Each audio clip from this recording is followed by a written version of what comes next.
Guys, ഈ വണ്ടിയുടെ engine റിഫൈൻമെൻറ്റും ഹാൻഡ്ലിങ്ങും ഒരു രക്ഷയില്ല കേട്ടോ. ഹാൻഡ്ലിങ് ഒരു രക്ഷയില്ല. ഇതുപോലത്തെ ഗ്യാപ്പ് റോഡ് പോലത്തെ സ്ഥലങ്ങളിലൊക്കെ എന്ന് വെച്ച് കഴിഞ്ഞാൽ ഇത് കണ്ടോ, സൂപ്പർ ഹാൻഡ്ലിംഗ് ആണ് കേട്ടോ. ഈ വണ്ടി ഹാൻഡിൽസ് ലൈക്ക് എ ഡ്രീം. അടിപൊളി ഹാൻഡ്ലിംഗ് ആണ് ഈ വണ്ടി ഓഫർ ചെയ്യുന്നത്.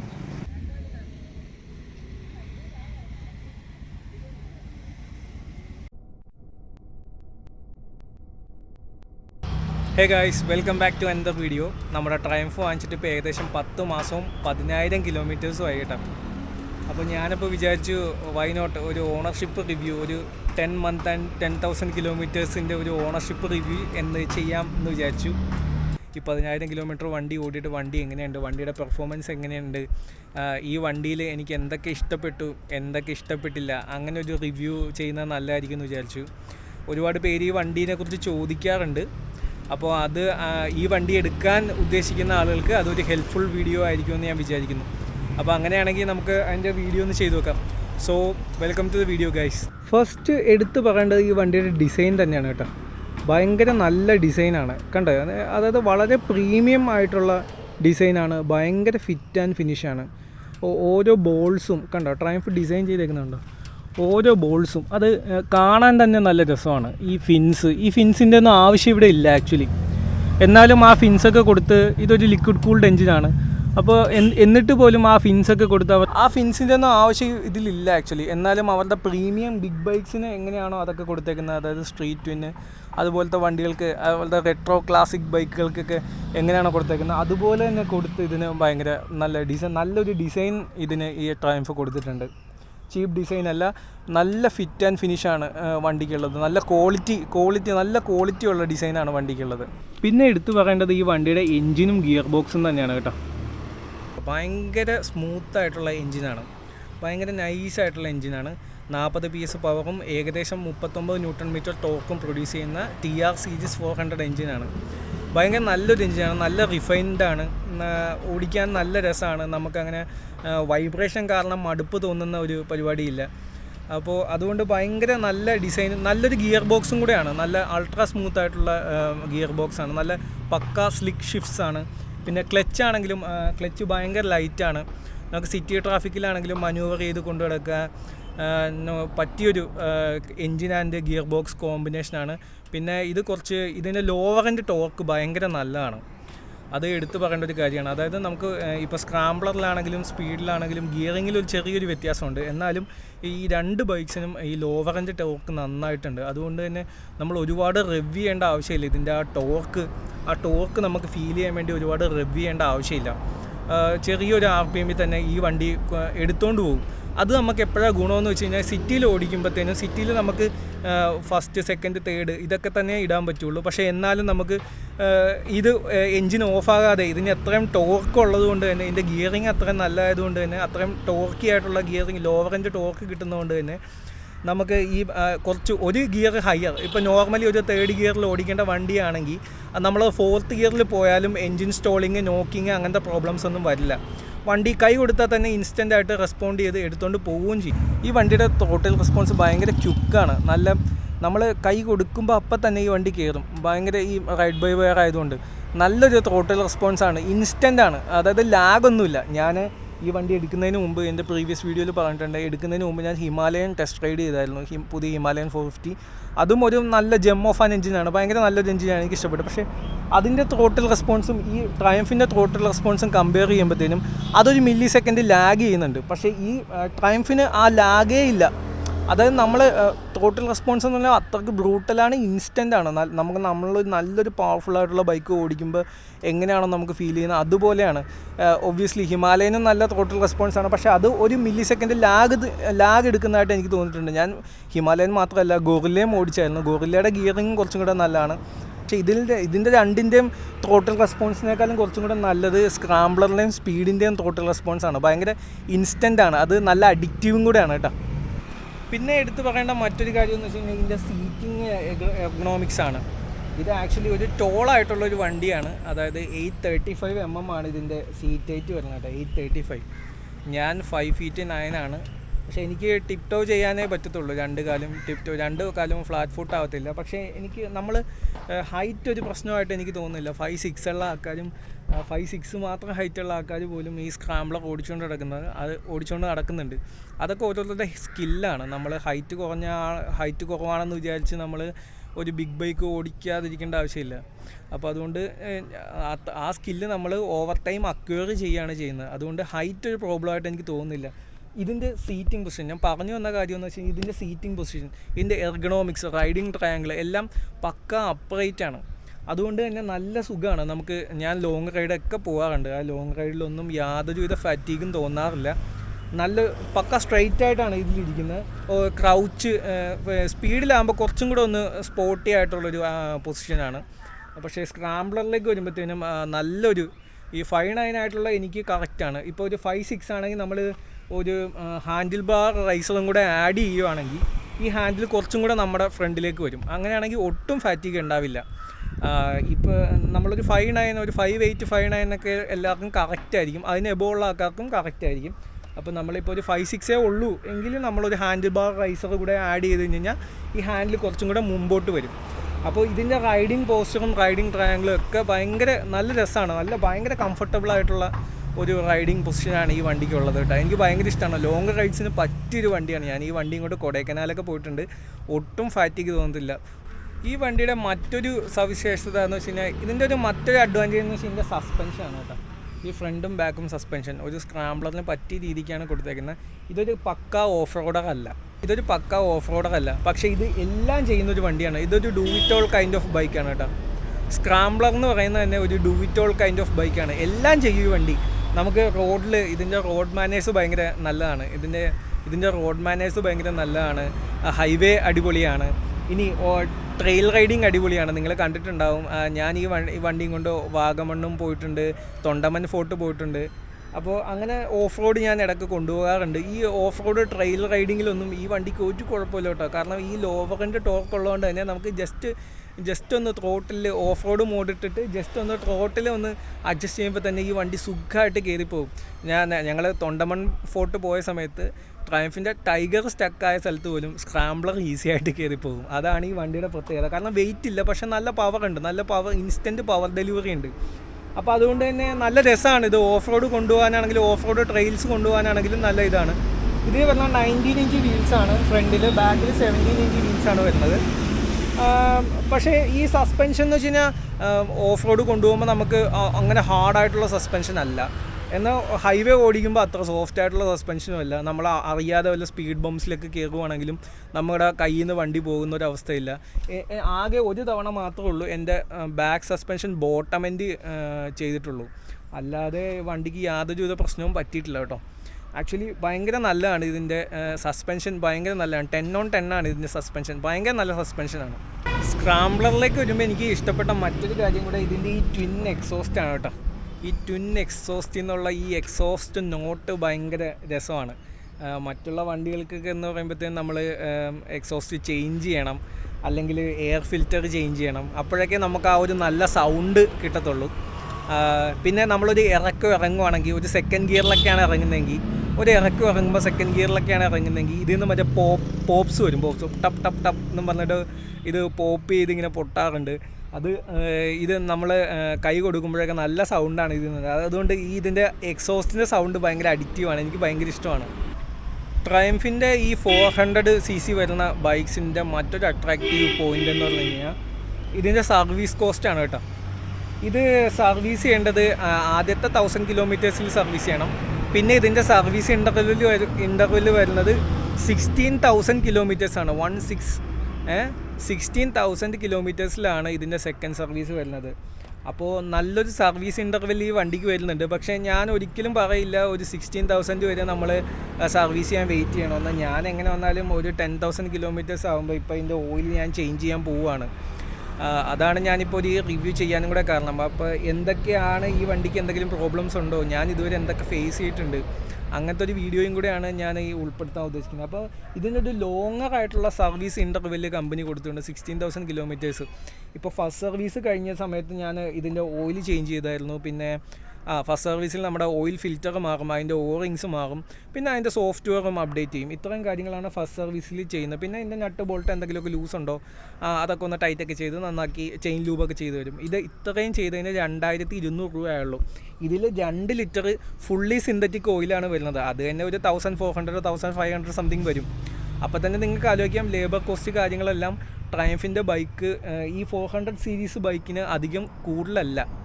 ഇതൊരു പ്രീമിയം വണ്ടിയാണെന്ന് ആദ്യം തന്നെ വിചാരിക്കുക. ഒരു 400 സെഗ്മെൻറ്റിലുള്ള ഒരു പ്രീമിയം വണ്ടിയാണിത്. അപ്പോൾ അതുകൊണ്ട് അത് വെച്ച് നോക്കുമ്പോൾ 2200 എന്ന് പറയുന്നത് അത്രയ്ക്ക് വലിയ കോസ്റ്റ് അല്ല. കാരണം നമ്മളെ എഞ്ചിൻ ഓയിൽ തന്നെ ഒരു 2 ലിറ്റർ എഞ്ചിൻ ഓയിലിൻ്റെ കോസ്റ്റ് തന്നെ എങ്ങനെ വന്നാലും 1400 രൂപ 1500 രൂപ അടുത്താവും. അപ്പോൾ അത് വെച്ച് നോക്കുമ്പോൾ ഇതൊരു സർവീസ് കോസ്റ്റ് ഭയങ്കര നല്ലതാണ്. ഒരു അട്രാക്റ്റീവ് പോയിൻ്റ് തന്നെയാണ്. ട്രയംഫ് എടുക്കാനുള്ളൊരു നല്ലൊരു പോയിൻ്റ് തന്നെയാണ് സർവീസ് കോസ്റ്റ്. കാരണം സർവീസ് കോസ്റ്റ് കുറവാണ്. പിന്നെ ഞാൻ സർവീസ് ചെയ്യുന്നത് വൈറ്റിലെ ശ്യാമ ഡൈനാമിക്സിലാണ്. അവിടെ നിന്നുള്ള അപ്രോച്ച് ഭയങ്കര നല്ലതാണ്. എൻ്റെ അടുത്തുള്ള അപ്രോച്ച് ഭയങ്കര നല്ലതാണ്. അവർ ഭയങ്കര ഫ്രണ്ട്ലി ആയിട്ടുള്ള സർവീസ് സപ്പോർട്ടാണ് നമുക്ക് അവിടെ നിന്ന് കിട്ടുന്നത്. അവിടെ നിന്നുള്ള സെയിൽസിലും അതെ, അവരുടെ സെയിൽസ് സപ്പോർട്ടും അങ്ങനെയാണ്. അപ്പോൾ അത് സർവീസ് സ്റ്റാഫിൻ്റെ അടുത്തു നിന്നാണെങ്കിലും അവിടുത്തെ സെയിൽസിലുള്ള ആളുകളുടെ അടുത്തു നിന്നാണെങ്കിലും നമുക്ക് നല്ലൊരു കസ്റ്റമർ സർവീസും എക്സ്പീരിയൻസും ആണ് ഉണ്ടായേക്കുന്നത്. അപ്പോൾ അതുകൊണ്ട് തന്നെ ഞാൻ ഇതുവരെയുള്ള എൻ്റെ കസ്റ്റമർ സർവീസിൽ ഭയങ്കര ഹാപ്പിയാണ്. ഈ വണ്ടിയുടെ ഓണർഷിപ്പ് കോസ്റ്റ് വെച്ച് നോക്കുവാണെങ്കിലും ഇത് നല്ലൊരു വാല്യൂ ഫോർ മണി വണ്ടിയാണ്. ഈ വിലയ്ക്ക് ട്രയംഫ് പോലത്തെ ഒരു ബ്രാൻഡിൻ്റെ ഇത്ര നല്ലൊരു വണ്ടി വേറെ വാങ്ങിക്കാൻ പറ്റില്ല എന്നാണ് എൻ്റെ ഒരു അഭിപ്രായം. അപ്പോൾ അതുകൊണ്ട് തന്നെ ഇത് വാങ്ങിക്കാൻ ഉദ്ദേശിക്കുന്നവർക്ക് ഈ വണ്ടി നല്ലൊരു ചോയ്സ് ആയിരിക്കും കേട്ടോ. ഒബ്വിയസ്ലി നിങ്ങൾ ഇതുമായിട്ടുള്ള ഇതിൻ്റെ കോമ്പറ്റീഷൻ ആയിട്ടുള്ള വണ്ടികൾ ടെസ്റ്റ് ഡ്രൈവ് ചെയ്ത് നോക്കുക. പക്ഷേ ഇത് നല്ലൊരു ഒരു പ്രീമിയം ചോയ്സ് തന്നെയായിരിക്കും ഈ വണ്ടി. അപ്പോൾ ഞാൻ ഇത്രയും കാര്യങ്ങൾ പറഞ്ഞപ്പോൾ നിങ്ങൾ വിചാരിക്കും ഈ വണ്ടിക്ക് എല്ലാം പ്രോസ് മാത്രമേ ഉള്ളൂ, ഇതിന് യാതൊരുവിധ നെഗറ്റീവും ഇല്ലയെന്ന് വിചാരിക്കരുത് കേട്ടോ. അങ്ങനെയല്ല, ഈ വണ്ടിക്ക് കുറച്ച് നെഗറ്റീവ്സ് ഉണ്ട്. അത് ഞാൻ പറഞ്ഞുതരാം. അതായത് ഇത് സ്ക്രാംബ്ലറാണ്. അപ്പോൾ സ്ക്രാംബ്ലർ ആയതുകൊണ്ട് തന്നെ ഈ വണ്ടിക്ക് ഫ്രണ്ടിൽ ഓർഗാനിക് ബ്രേക്ക് പാഡ്സാണ് കമ്പനി കൊടുത്തേക്കുന്നത്. അതെന്തുകൊണ്ടാണെന്ന് ചോദിച്ചു കഴിഞ്ഞാൽ അവർ പറയുന്നതെന്ന് വെച്ച് കഴിഞ്ഞാൽ നമ്മൾ ബൈറ്റ് പെട്ടെന്ന് ഓഫ് റോഡ് കൊണ്ട് ചെല്ലുമ്പോൾ, ഓഫ് റോഡൊക്കെ എടുത്തു പോകുമ്പോൾ പെട്ടെന്ന് ബ്രേക്ക് ബൈറ്റ് അത്ര സ്ട്രോങ് ആയിട്ട് വേണ്ട. അത് നമ്മൾ പെട്ടെന്ന് താഴെ വീഴാനുമൊക്കെ സാധ്യതയുണ്ട് ഓഫ് റോഡ് അല്ലെങ്കിൽ ഓഫ് റോഡ് ട്രെയിൽ റൈഡൊക്കെ ചെയ്യുമ്പോൾ നമുക്ക് അത്രയും ഷാർപ്പായിട്ടുള്ളൊരു ബ്രേക്കിംഗ് വേണ്ട എന്ന് പറഞ്ഞിട്ടാണ് അവർ ഓർഗാനിക് ബ്രേക്ക് പാഡ്സ് കൊടുത്തേക്കുന്നത്. പക്ഷേ നമ്മൾ ഹൈവേ റൈഡ് ചെയ്യുന്ന സമയത്ത് അബ്രപ്റ്റായിട്ട് പെട്ടെന്ന് ബ്രേക്ക് ചെയ്യേണ്ട സമയത്ത് ഈ ഓർഗാനിക് ബ്രേക്ക് പാഡ്സ് അത്ര നല്ലതല്ല. അതായത് ഒരു എബോ 90 ഒക്കെ പോവുകയാണെങ്കിൽ അത് അത്രയും ഒരു എബോ 100 110 ഒക്കെ പോവുകയാണെങ്കിൽ 110 120 ഒക്കെ പോവുകയാണെങ്കിൽ എന്താ പറയുക, ഈ ബ്രേക്ക് പാഡ്സ് അത്ര സ്ട്രോങ് അല്ല. അതുകൊണ്ട് നമ്മൾ ഈ ഓർഗാനിക് ബ്രേക്ക് പാഡ്സ് മാറ്റിയിട്ട് നമ്മൾ സിൻഡേഡ് ബ്രേക്ക് പാഡ്സ്, അതായത് സ്പീഡ് 400 തന്നെ സിൻഡേഡ് ബ്രേക്ക് പാഡ്സ് ഇടുന്നതായിരിക്കും കേട്ടോ എപ്പോഴും നല്ലത്. സ്പീഡിന് ആ ഒരു പ്രശ്നമില്ല, സ്പീഡിൻ്റെ ബ്രേക്കിംഗ് പക്കയാണ്. അപ്പോൾ അതുകൊണ്ട് എന്താ പറയുക, സ്ക്രാംബ്ലർ എടുക്കുന്ന ആൾക്കാരാണെങ്കിൽ ഈ ഓർഗാനിക് ബ്രേക്ക് പാഡ്സ് മാറ്റിയിട്ട് സിൻഡേഡ് ബ്രേക്ക് പാഡ്സ് ഉപയോഗിക്കാൻ ശ്രമിക്കുക. പിന്നെ ഇതിൻ്റെ മറ്റൊരു കോണെന്ന് പറയുന്നത് ഇതിൻ്റെ ഹെഡ്ലൈറ്റ് വിസിബിലിറ്റിയാണ് കേട്ടോ. സ്പീഡ് 400-ഉം സ്ക്രാംബ്ലർ 400-ഉം ഈ രണ്ട് വണ്ടിയുടെയും ഹെഡ്ലൈറ്റ് വിസിബിലിറ്റി ഭയങ്കര ശോകമാണ്. ഭയങ്കര ശോകം. ഒരു നൈറ്റിൽ നമ്മൾ പോകുന്ന സമയത്ത് ഒരു 70 കിലോമീറ്റർ വരെയൊക്കെ ഉള്ളൂ ഈ വണ്ടിയുടെ ത്രോ മര്യാദക്ക് സ്പ്രെഡ് ആകുന്നത്. അതിന് ഒരു 80 കിലോമീറ്റേഴ്സ് എബോ നമുക്ക് കാര്യമായിട്ടുള്ള വിസിബിലിറ്റി നൈറ്റിൽ കിട്ടില്ല. ഇത് പിച്ച് ബ്ലാക്ക് കണ്ടീഷനിലാണ് പോകുന്നതെങ്കിൽ അത്യാവശ്യം നമുക്ക് വിസിബിലിറ്റി ഉണ്ടാകും. പക്ഷേ ഈ ഒരു ഓൺ കമ്മിങ് ട്രാഫിക് ഉള്ള ഒരു സമയത്ത്, അതായത് ഓപ്പോസിറ്റ് ലൈറ്റൊക്കെ അടിച്ച് വരുന്ന സമയമാണെങ്കിൽ നമുക്ക് ഒരു 80 കിലോമീറ്റേഴ്സ് എബോ നമുക്ക് പോകാൻ ഭയങ്കര ബുദ്ധിമുട്ടായിരിക്കും. കാരണം നമുക്ക് ഒട്ടും വിസിബിലിറ്റി ഈ ഹെഡ്ലൈറ്റ്സ് ഓഫർ ചെയ്യുന്നില്ല. അത് ഈ വണ്ടിയുടെ ഒരു പോരായ്മയാണ് കേട്ടോ. പിന്നെ മറ്റൊരു പ്രശ്നം എനിക്ക് പറയാനുള്ളതെന്ന് വെച്ച് കഴിഞ്ഞാൽ ഈ വണ്ടിക്ക് ചില വണ്ടികൾക്ക് സ്റ്റോളിംഗ് ഇഷ്യൂ ഉണ്ടാകാറുണ്ട്. അതൊരു സോഫ്റ്റ്വെയർ ഇഷ്യൂ ആണ്. അത് സോഫ്റ്റ്വെയർ അപ്ഡേറ്റ് വഴി പരിഹരിക്കാവുന്നതാണ്. എന്താണെന്ന് വെച്ച് കഴിഞ്ഞാൽ ഈ സെക്കൻഡ് ഗിയറിലും തേർഡ് ഗിയറിലൊക്കെ നമ്മൾ ഈ ട്രാഫിക്കിൽ പെട്ടുപോകുന്ന സമയത്ത് നമ്മൾ ക്ലച്ച് ഒന്ന് ഫുള്ളായിട്ട് നമ്മൾ ക്ലച്ച് പിടിക്കുകയാണെങ്കിൽ ആ സമയത്ത് ഈ വണ്ടി പെട്ടെന്ന് അങ്ങ് ഓഫായി പോകാനുള്ളൊരു സാധ്യത കാണാറുണ്ട്. അത് ചില വണ്ടികൾക്ക് എസ്പെഷ്യലി ഫസ്റ്റ് ബാച്ചിൽ ഇറങ്ങിയ സ്പീഡ് എന്ന വണ്ടികൾക്കാണ് ഇതുള്ളത്. താങ്ക് ഗോഡ് എൻ്റെ വണ്ടിക്ക് സ്റ്റോളിംഗ് ഇഷ്യൂ ഇല്ല കേട്ടോ. അതുകൊണ്ട് എനിക്ക് അത് ഇതുവരെ എക്സ്പീരിയൻസ് ചെയ്യാൻ പറ്റിയിട്ടില്ല സ്റ്റോളിംഗ് ഇഷ്യൂ. അപ്പോൾ ഇത് ദൈവം സഹായിച്ച് എനിക്കത് വന്നിട്ടില്ല. അതുകൊണ്ട് ഞാൻ പറയുവാണ്. പക്ഷേ നമ്മുടെ ഗ്രൂപ്പിലുള്ള കുറച്ച് പേര്, ഒരു പകുതിയോളം ആൾക്കാർ തന്നെ ഈ സ്റ്റോളിംഗ് ഇഷ്യൂ റിപ്പോർട്ട് ചെയ്തിട്ടുണ്ട്. സോഫ്റ്റ്വെയർ അപ്ഡേറ്റ് വഴിയും പെട്രോൾ അഡിക്റ്റീവ്സ് ചേർക്കുന്നതിലൂടെയൊക്കെ ഈ സ്റ്റോളിംഗ് ഇഷ്യൂസ് ഒരുപാട് പേര് ടാക്കിൾ ചെയ്യുന്നുണ്ട്. XP95 higher octane fuel use ചെയ്താലും കുറേയൊക്കെ ഈ സ്റ്റോളിങ് ഇഷ്യൂ മാറി കിട്ടും കേട്ടോ. പിന്നെ എൻ്റെ വണ്ടിക്ക് ഒരു ECU ഒരു പ്രോബ്ലം ഉണ്ട്, ഒരു ബഗ് ഉണ്ട്. അത് ഞാനിപ്പോൾ കാണിച്ചു തരാം. അതായത് എൻ്റെ ഈ റീസെൻ്റ്ലി ഞാൻ ഒരു ട്രിപ്പ് പോയതിന് ശേഷം എൻ്റെ ഓവറോൾ ഫ്യൂൽ എക്കണോമി ഞാനൊന്ന് റീസെറ്റ് ചെയ്തായിരുന്നു. ആ റീസെറ്റ് ചെയ്ത സമയത്ത് എൻ്റെ അത് 0 ആയി. പക്ഷേ ആ 0യിൽ നിന്ന് പിന്നെ മാറുന്നില്ല. അതൊരു ബഗ്ഗാണ്. അത് എനിക്ക് അടുത്ത ECU അപ്ഡേറ്റിൽ വേണം ക്ലിയർ ചെയ്യാൻ. ഞാൻ അതൊന്ന് ജസ്റ്റ് കാണിച്ചു തരാം. ഇതാണ് ഗൈസ്, ഇത് കണ്ടോ, എൻ്റെ ഓവറോൾ എക്കണോമിയാണ് ഇത്. ഈ ഓവറോൾ എക്കണോമി ഈ 0യിൽ തന്നെ കിടക്കുകയാണ്. പക്ഷേ എനിക്ക് 32 കിലോമീറ്റേഴ്സോളം ഹൈവേ മൈലേജ് കിട്ടാറുണ്ട്. പക്ഷേ ഇത് മാറുന്നില്ല. ഇതൊരു പ്രോബ്ലമായിട്ട് എനിക്ക് തോന്നിയിട്ടുണ്ട്. ഇത് അടുത്ത ECU അപ്ഡേറ്റിലേ പരിഹരിക്കാൻ പറ്റൂ. ഈ വണ്ടിയുടെ എൻജിൻ ഓൾറെഡി നല്ല സ്മൂത്തായിട്ടുള്ള എൻജിനാണ്. ഇതൊരു സിംഗിൾ സിലിണ്ടർ എൻജിനാണ്. അപ്പോൾ ഈ ഫുള്ള് എൻ്റെ റെവ് ബാൻഡിൽ ഒരിക്കലും നമുക്ക് single cylinder engine vibration free അങ്ങനെ ഒരു കൺസെപ്റ്റ് നമുക്ക് ചിന്തിക്കാൻ പാടില്ല കേട്ടോ. ഇതൊരു സിംഗിൾ സിലിണ്ടർ എൻജിൻ ആയതുകൊണ്ട് തന്നെ ഇതിന് കുറച്ച് വൈബ്രേഷൻസ് ഉണ്ട്. അതായത് അതൊരു ഡിസ്റ്റർബിംഗ് ആയിട്ട് എനിക്ക് ഇതുവരെ തോന്നിയിട്ടില്ല. എനിക്ക് വൈബ്രേഷൻസ് ഫീൽ ചെയ്യാറുള്ളത് ഏകദേശം 6000 RPM അടുത്തായിട്ടാണ് ഇതെനിക്ക് വൈബ്രേഷൻസ് ഫീൽ ചെയ്തേക്കുന്നത്. അപ്പോൾ ഈ 6000 RPM എന്ന് പറയുമ്പോഴത്തേനും നമ്മൾ ഈ ഒരു 6th ഗിയറിലൊക്കെ ആണെങ്കിൽ ഏകദേശം ഒരു 110 km/h ആ ഒരു റേഞ്ച് വരുമ്പോഴാണ് എനിക്ക് ചെറുതായിട്ട് വൈബ്രേഷൻസ് ഫീൽ ചെയ്യുന്നത്. പക്ഷേ അത് അനോയിങ് അല്ല. ഞാൻ പക്ഷേ ബുള്ളറ്റൊക്കെ ഓടിച്ചേക്കുന്നതുകൊണ്ട് എനിക്കിതൊരു വൈബ്രേഷനായിട്ട് തോന്നുന്നില്ല. ബുള്ളറ്റൊക്കെ ഓടിച്ചുകൊണ്ട് നടക്കുന്നവർക്ക് ഇതൊരു ബസിനെസ് ഉണ്ട്. പക്ഷേ എന്നാലും എന്താ പറയുക, അത് ഹാൻഡിലേക്കൊന്നും അല്ല വരുന്നത്. എനിക്ക് ഇപ്പോൾ ബസിനെസ് തോന്നാറുള്ളത് ഫുഡ് പെഗിൽ മാത്രമാണ്. ആ ഫുഡ് പെഗിൽ കുറച്ച് ബസിനെസ് തോന്നാറുണ്ട്. പക്ഷേ അതെനിക്ക് ഒട്ടും അനോയിങ് അല്ല. ഞാൻ എപ്പോഴും ക്രൂസ് ചെയ്യുന്ന ഒരു 110, 120 ആ ഒരു റേഞ്ചിലാണ് ഞാൻ എപ്പോഴും ക്രൂസ് ചെയ്യാറുള്ളത്. 110 മാത്രമാണ് എനിക്കെപ്പോഴും ഈ വൈബ്രേഷൻസ് തോന്നാറുള്ളത്. 100 തോന്നാറില്ല, 90 to 100 തോന്നാറില്ല. 100 to 110 ആ ഒരു റേഞ്ച് മാത്രമേ തോന്നാറുള്ളൂ. എബോവ് 110 തോന്നാറില്ല കേട്ടോ. എബോവ് 110, 120 എനിക്ക് വൈബ്രേഷൻസ് തോന്നാറില്ല. അപ്പോൾ അതുകൊണ്ട് ഒരു കോണായിട്ട് പറയുകയാണെങ്കിൽ ഒരു 110 km/h ഇതിനൊരു വൈബ്രേഷൻ തോന്നാറുണ്ട് കേട്ടോ. പിന്നെ മറ്റൊരു കാര്യം എന്ന് വെച്ച് കഴിഞ്ഞാൽ ഇതിന് നല്ല വിൻഡ് ബ്ലാസ്റ്റ് ഉണ്ട് ഈ വണ്ടിക്ക്. അതായത് ഇത് കണ്ടോ, ഇത്രയും നമ്മൾ ഭയങ്കര ഹൈ അപ്പായിട്ടാണ് നമ്മൾ ഈ വണ്ടിയിൽ ഇരിക്കുക. അപ്പോൾ ഹൈ അപ്പായിട്ട് ഇരിക്കുന്നതുകൊണ്ട് തന്നെ ഈ വിൻഡ് നമ്മൾ നല്ലൊരു 110-120 km/h ക്രൂസ് ചെയ്യുന്ന സമയത്ത് ഓൾദോ ഇതിനൊരു ചെറിയൊരു എന്താ പറയുക ഇതുണ്ട്, ഒരു വിൻഡ് ഡിഫ്ലക്ടർ ഉണ്ട്. പക്ഷേ എന്നാലും അത് യൂസ്ലെസ് ആണ്. അതുകൊണ്ട് പ്രത്യേകിച്ച് ഒരു കാര്യമില്ല. അപ്പോൾ അതുകൊണ്ട് തന്നെ എന്താ പറയുക, അപ്പോൾ ഇത് നമുക്ക് വെറുതെയാണ്. നമുക്ക് നല്ലതായിട്ട് വിൻഡ് ബ്ലാസ്റ്റ് ഫീൽ ചെയ്യാറുണ്ട്. പക്ഷെ എന്നാലും അത് ഒരു ഫറ്റീഗ് എന്ന് പറഞ്ഞൊരു അവസ്ഥയിലേക്ക് എത്താറില്ല. എനിക്ക് പൊതുവേ എൻ്റെ ഹെൽമെറ്റിൽ അടിക്കാറില്ല വിൻഡ് ബ്ലാസ്റ്റ്, എൻ്റെ ചെസ്റ്റ് ഭാഗത്താണ് അടിക്കുന്നത്. അപ്പോൾ അതുകൊണ്ട് അത്രയ്ക്ക് ഇല്ലില്ല. പക്ഷേ ഹെൽമെറ്റിലായിരുന്നു ഈ വിൻഡ് ബ്ലാസ്റ്റ് മൊത്തം വരുന്നതെങ്കിൽ അത് കുറച്ച് പാടായേനെ. പക്ഷേ എന്നാലും അതൊരു കോൺ തന്നെയാണ് ഈ വണ്ടിയുടെ വിൻഡ് ബ്ലാസ്റ്റ്. കാരണം ഇതൊരു ടൂറല്ല, അത് ആദ്യം മനസ്സിലാക്കുക. ഇതൊരു സ്ക്രാംബ്ലറാണ്. ടൂററാണെങ്കിലാണ് നമുക്ക് നല്ലൊരു വിൻഡ് സ്ക്രീൻ വേണ്ടത്. ഇത് ടൂറല്ല, ഇത് സ്ക്രാംബ്ലറാണ്. അപ്പോൾ അതുകൊണ്ട് സ്ക്രാംബ്ലറിന് നമുക്ക് എപ്പോഴും നല്ല വിസിബിലിറ്റി വേണം. അപ്പോൾ അതുകൊണ്ടാണ് ഈ ഷോർട്ട് വിൻഡ് സ്ക്രീൻ കൊടുത്തേക്കുന്നതെന്ന് ഞാൻ മനസ്സിലാക്കുന്നു. ഓക്കെ, പക്ഷേ അതൊരു കോണായിട്ട് ഞാൻ പറയുന്നില്ല, എന്നാലും ജസ്റ്റ് നിങ്ങൾ അറിഞ്ഞിരിക്കാൻ വേണ്ടി പറഞ്ഞേക്കാണ്. ഈ വണ്ടിയിൽ ഞാൻ ഫേസ് ചെയ്തേക്കുന്ന മറ്റൊരു പ്രോബ്ലം എന്താണെന്ന് വെച്ച് കഴിഞ്ഞാൽ, എൻ്റെ കൂളൻ്റ് ഞാൻ കണ്ടിന്യൂസ് ആയിട്ട് ഒരു 200 km ഒറ്റ സ്ട്രെച്ചിന് ഓടിക്കുന്ന ആളാണ്. അപ്പോൾ അങ്ങനെ ഓടിക്കുന്ന സമയത്ത് അതും ഈ 110, 120 ആ ഒരു കിലോമീറ്ററിലാണ് ഞാൻ മിക്കപ്പോഴും ക്രൂസ് ചെയ്യാറുള്ളത്. അപ്പോൾ അതുകൊണ്ട് തന്നെ വണ്ടി ഭയങ്കരമായിട്ട് ഹീറ്റ് ആവാറുണ്ട്. ഹീറ്റ് ആവുന്നത് കൊണ്ടിട്ട് നമ്മൾ കൂൾ ചെയ്യുന്ന സമയത്ത് ഈ കൂളൻ്റ് എനിക്ക് ചെറുതായിട്ട് ഓവർഫ്ലോ ആയി പോവാറുണ്ട്. അപ്പം ഞാൻ സാധാരണ മറ്റുള്ളവരെക്കാളും കൂടുതൽ സമയം ഞാൻ എപ്പോഴും വണ്ടി ലോങ് റൈഡ് പോകുന്നതിന് മുമ്പ് ചെക്ക് ചെയ്യാറുണ്ട്. അപ്പോൾ ഈ കൂളൻ്റ് ഓവർഫ്ലോ കാര്യങ്ങൾ ഞാൻ എപ്പോഴും നോട്ടീസ് ചെയ്യാറുണ്ട്. അപ്പോൾ കൂളൻ്റ് ഓവർഫ്ലോ എന്ന് വെച്ച് കഴിഞ്ഞാൽ കൂളൻ്റ് ലെവൽസ് നമുക്ക് ടാങ്കിൽ കുറഞ്ഞ് വരിക. അത് നമ്മൾ മെയിനായിട്ടും ഈ വണ്ടി തണുക്കുമ്പോൾ ഈ കൂളൻ്റ് ഓവർഫ്ലോ പൈപ്പ് വഴി അത് പോകാറാണ് ചെയ്യുന്നത്. അതായത് കണ്ടിന്യൂസ് ആയിട്ട് ഇങ്ങനെ ഓടിക്കുന്നതുകൊണ്ടാണ്. അപ്പോൾ ഇപ്പോൾ ഈ 10,000 km ഞാനിപ്പോൾ ഏകദേശം 2 പ്രാവശ്യത്തോളം 3 പ്രാവശ്യത്തോളം ഞാൻ കൂളൻ്റ് ടോപ്പപ്പ് ചെയ്തിട്ടുണ്ട്. അപ്പോൾ പക്ഷേ ഞാൻ എൻ്റെ കൂളൻ്റ് ടോപ്പപ്പ് ചെയ്യുന്നത് ഞാൻ സ്വയം തന്നെയാണ്. ഞാൻ മോട്ടോളിൻ്റെ ഇൻഡിവിജ്വലി വെച്ചിട്ടാണ് കൂളൻ്റ് ടോപ്പപ്പ് ചെയ്യുന്നത്. അതൊരു പ്രീമിക്സ് കൂളൻ്റാണ്, ഈ വണ്ടിക്ക് പറ്റിയ കൂളൻ്റാണ്. അപ്പോൾ അതുകൊണ്ട് എനിക്ക് വലിയ കുഴപ്പമുണ്ടായിട്ടൊന്നുമില്ല. ഏകദേശം ഓരോ തവണ ടോപ്പപ്പ് ചെയ്യുമ്പോൾ ഏകദേശം ഒരു 100 ml യൂസ് ആവാറുള്ളത്. 100-120 ml യൂസ് ആവാറുള്ളത്. അതുകൊണ്ട് കുഴപ്പമില്ല. അപ്പോൾ ഞാൻ ഫേസ് ചെയ്യുന്ന അല്ലെങ്കിൽ ഇടയ്ക്കിടയ്ക്ക് കൂളൻ്റ് ടോപ്പപ്പ് ചെയ്യേണ്ടി വരാറുണ്ട് എനിക്ക്. ഓർഗാനിക് ബ്രേക്ക് പാഡ്സ് എന്ന് പറഞ്ഞില്ലേ, ഈ ഓർഗാനിക് ബ്രേക്ക് പാഡ്സിന് ഒട്ടും ലൈഫില്ല കേട്ടോ.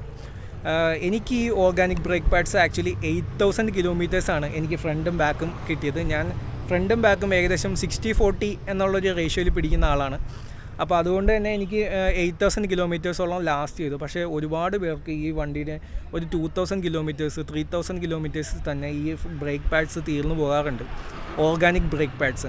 അതിപ്പോൾ സ്പീഡിലാണെങ്കിലും റിയർ ബ്രേക്ക് പാഡ്സ് ആയിട്ട് വരുന്നത് ഓർഗാനിക് ബ്രേക്ക് പാഡ്സ് ആണ് കേട്ടോ. അതിപ്പോൾ നമ്മൾ റിയർ ബ്രേക്ക് പാഡ്സ് കൂടുതൽ യൂസ് ചെയ്യുന്ന ആൾക്കാരാണെങ്കിൽ പെട്ടെന്ന് തന്നെ ഈ ബ്രേക്ക് പാഡ്സ് തീർന്നു പോകാറുണ്ട്. പക്ഷേ നമ്മൾ പേടിക്കേണ്ട ആവശ്യമില്ല, കാരണം ഈ ഓർഗാനിക് ബ്രേക്ക് പാഡ്സ് വളരെ ചീപ്പാണ്. അതായത് ഒരു സെറ്റിന് 400 രൂപയോളം ഉള്ളൂ. അപ്പോൾ 2 സെറ്റ് എന്ന് പറയുമ്പോഴത്തേന് 800 രൂപയോളം വരുന്നുള്ളൂ, പ്ലസ് അതിൻ്റെ ലേബർ ചാർജ് അത്രേ വരുന്നുള്ളൂ. അപ്പോൾ പക്ഷേ നേരെ മറ്റ് സിൻഡേഡ് ബ്രേക്ക് പാഡ്സ് ആണെങ്കിൽ ഒരു സെറ്റിന് 2300 രൂപ 2400 രൂപ അടുത്ത് വരും. അപ്പോൾ അത് പക്ഷേ അത്യാവശ്യം നന്നായിട്ട് ലാസ്റ്റ് ചെയ്യും. അപ്പം ഞാൻ ഇട്ടേക്കുന്നതെന്ന് വെച്ച് കഴിഞ്ഞാൽ എൻ്റെ ഒരു സെറ്റ് കഴിഞ്ഞു, ഏകദേശം 8000 കിലോമീറ്ററിലാണ് ഒരു സെറ്റ് എൻ്റെ ആദ്യത്തെ ഓർഗാനിക് ബ്രേക്ക് പാഡ്സ് കഴിഞ്ഞത്. ഇപ്പം ഞാൻ രണ്ടാമത്തെ സെറ്റ് ഓർഗാനിക് ബ്രേക്ക് പാഡ്സ് ഇട്ടേക്കുവാണ്. ഇത് തീർന്നു കഴിയുമ്പോൾ ഞാൻ തീർച്ചയായിട്ടും ഓർഗാനിക് മാറ്റിയിട്ട് സിൻഡേഡ് ബ്രേക്ക് പാഡ്സിലേക്ക് മാറാതിരിക്കുകയാണ് കേട്ടോ. അപ്പോൾ അത് ഞാൻ വരുത്തുന്ന ഒരു ചേഞ്ച് ആയിരിക്കും. പിന്നെ ഈ വണ്ടിയുടെ മറ്റൊരു കോണായിട്ട് എനിക്ക് തോന്നിയിരിക്കുന്ന ഇതാണ് കേട്ടോ. ഇത് കണ്ടോ, നമ്മളെവിടെ കൊണ്ടുപോയാലും ഈ വണ്ടിയിൽ നിന്ന് നല്ലപോലെ ചെളിയും മണ്ണും അടിച്ചത് ഇവിടെ വന്ന് ഡെപ്പോസിറ്റ് ആവാറുണ്ട്. ഞങ്ങൾ ഈ സ്ക്രാംബ്ലർ ഓണേഴ്സിനെ പൊതുവേ മണൽ മാഫിയ എന്നാണ് കേട്ടോ ഞങ്ങളെ ഗ്രൂപ്പിൽ വിളിക്കുന്നത്. സ്ക്രാംബ്ലറും സ്പീഡും അതെ. ഇതിൻ്റെ ഡിസൈൻ എങ്ങനെയാണെന്ന് വെച്ച് കഴിഞ്ഞാൽ ഇത് കണ്ടോ, ഞാൻ ഈ വണ്ടി കഴുകാതെ കൊണ്ടുവന്നതിൻ്റെ ഉദ്ദേശം അതാണ്. അതായത് ചെളി മൊത്തം അടിച്ച് ഈ ഇതിലേക്കും പിന്നെ ഇതിൻ്റെ ഉള്ളിലേക്കൊക്കെ നിറയെ കയറി ഇവിടെ ഡെപ്പോസിറ്റ് ചെയ്യാറുണ്ട്. ഇതിപ്പോൾ എന്താ പറയുക, ഇതിപ്പോൾ വേനൽക്കാലം ആയതുകൊണ്ടാണ്. മഴക്കാലം ആണെങ്കിൽ ഇതിൻ്റെ ഉള്ളിൽ മൊത്തം ചെളിയായിരിക്കും കേട്ടോ. പിന്നെ ഈ 10,000 കിലോമീറ്റേഴ്സ് ഓടിയപ്പോൾ ഞാൻ നോട്ടീസ് ചെയ്തതാണ്, ഇത് കണ്ടോ, ഈ ഇൻസുലേഷൻ ടേപ്സ്, ഈ വണ്ടിയുടെ ഇൻസുലേഷൻ ടേപ്സ് ഇത് ഒത്തിരി മഴയത്തൊക്കെ ഓടിയത് കൊണ്ടായിരിക്കാം ഈ ഇൻസുലേഷൻ ടേപ്സ് ഇങ്ങനെ പൊളിഞ്ഞു പോകുന്നുണ്ട്. അതിവിടെ മാത്രമല്ല ഇൻഡിക്കേറ്റേഴ്സിൻ്റെ അവിടെ ഉണ്ട് കേട്ടോ.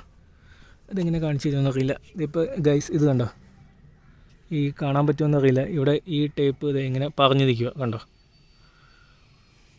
ഇവിടെ ഇങ്ങനെ പറഞ്ഞു നിൽക്കുക ഈ ടേപ്പ്. അപ്പോൾ ഈ ഇൻസുലേഷൻ ടേപ്സ് പൊളിഞ്ഞു പോകുന്നുണ്ട് കേട്ടോ. അതൊരു പ്രോബ്ലമായിട്ട് എനിക്ക് തോന്നിയിട്ടുണ്ട്. ഈ വണ്ടി എടുക്കുന്ന ആൾക്കാർ നോക്കേണ്ട വേറെ കാര്യം വെച്ചാൽ ഇതിൻ്റെ 13 ലിറ്റർ ടാങ്കേ ഉള്ളൂ കേട്ടോ. അതിലൊരു 10 ലിറ്ററോളെ നമുക്ക് യൂസ് ചെയ്യാൻ പറ്റത്തുള്ളൂ. അപ്പോൾ അതുകൊണ്ട് തന്നെ ഇതിന് വളരെ റേഞ്ച് ഒരു 250 കിലോമീറ്റേഴ്സ് മാത്രമേ ഒരു റേഞ്ച് നമുക്ക് കിട്ടത്തുള്ളൂ. പിന്നെ മാത്രമല്ല ഇതിൻ്റെ ഫ്യൂവൽ ഗേജ് അത്ര ആക്യുറേറ്റും അല്ല. ഫ്യൂവൽ ഗേജ് ഇടയ്ക്കിടയ്ക്ക് എറർ ആവാറുണ്ട്. അപ്പോൾ ഇതിൻ്റെ റേഞ്ച് കുറച്ചുകൂടെ കൂട്ടിയായിരുന്നെങ്കിൽ കൊള്ളാമായിരുന്നു. പക്ഷേ അത് വലിയൊരു ഡീൽ ബ്രേക്കറാണെന്ന് എനിക്ക് തോന്നുന്നില്ല. എന്നാലും ഞാൻ പറയുകയാണ്, ഒരു 250 കിലോമീറ്റേഴ്സാണ് ഇതിന് റേഞ്ച് കിട്ടാറുള്ളത്. പിന്നെ ഇതിൻ്റെ ഫ്യൂവൽ ഗേജ് ആക്യുറേറ്റും അല്ല. അപ്പോൾ ഗൈസ്, ഈ 10,000 കിലോമീറ്റർ ഈ വണ്ടി ഓടിച്ചിട്ട് ഞാൻ ഭയങ്കര സാറ്റിസ്ഫൈഡ് ആണ് കേട്ടോ. ചില ആൾക്കാർ എന്നോട് എപ്പോഴും മൈലേജ് ചോദിക്കാറുണ്ട്. എനിക്ക് ഹൈവേയിൽ ഇപ്പോൾ ഏകദേശം 33 കിലോമീറ്ററോളം ഇപ്പോൾ എനിക്ക് മൈലേജ് കിട്ടാറുണ്ട് ഈ 10,000 കിലോമീറ്റേഴ്സ് ആയപ്പോൾ. അത് എനിക്ക് തോന്നണോ ഭയങ്കര നല്ലൊരു ഈ ഒരു 400cc ബൈക്കിനെ വെച്ച് നോക്കുമ്പോഴത്തേനും ഭയങ്കര നല്ലൊരു മൈലേജായിട്ട് എനിക്ക് തോന്നുന്നുണ്ട്. നമ്മൾ വണ്ടി എപ്പോഴും നല്ലപോലെ മെയിൻറ്റെയിൻ ചെയ്യുക, എസ്പെഷ്യലി അതിൻ്റെ എയർ പ്രഷർ, ടയറിൻ്റെ air pressure, chain slack, engine oil levels, കൂളൻ levels, ഇതെല്ലാം പ്രോപ്പറായിട്ട് മെയിൻറ്റെയിൻ ചെയ്ത് കഴിഞ്ഞ് കഴിഞ്ഞാൽ ഈ വണ്ടിയിൽ നിന്ന് നല്ലൊരു മൈലേജ് നമുക്ക് എക്സ്പെക്റ്റ് ചെയ്യാം കേട്ടോ.